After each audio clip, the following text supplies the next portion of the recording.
I might suggest to you that the point of the day's Mass, the point of importance in this particular Gospel, is that Lazarus had died and was brought back to life again.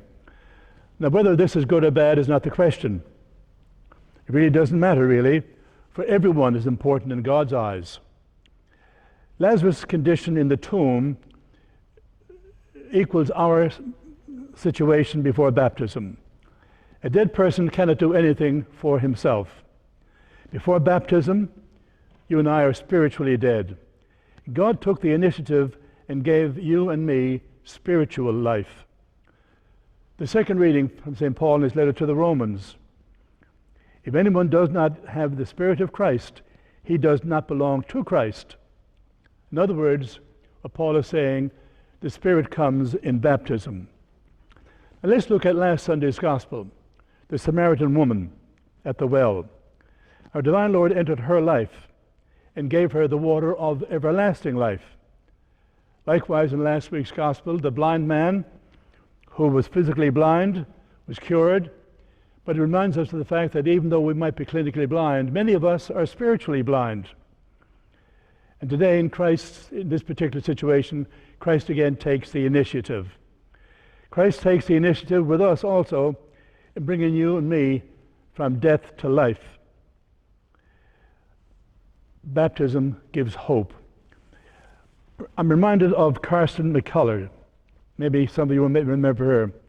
She was an American novelist whose life was an example of virtue, of hope. And a literary critic, writing about Carson McCullers on the occasion of her death, referred to her as living a vocation of pain. A vocation of pain. You see, before she was 29 years old, Carson had suffered 3 strokes. She was paralyzed on her left side. She was very discouraged. She could only write 1 page a day. On top of that, her husband committed suicide. And although not known to complain, Carson on one occasion said, "Sometimes I think God gave me and got me mixed up with Job. But Job never cursed God, and neither do I. I carry on." And that's the response, really, of real hope and trust. Despite our problems, we carry on. Look at the conversation of today's Mass between Jesus and Martha. Martha says, "I know he will rise again in the resurrection on the last day," implying really, well, what's the good of that to me? Now is the time that I'm concerned about. And note, in this particular situation, there's no difficulty in hoping for God's mercy at the end of the world. Martha's problem was now.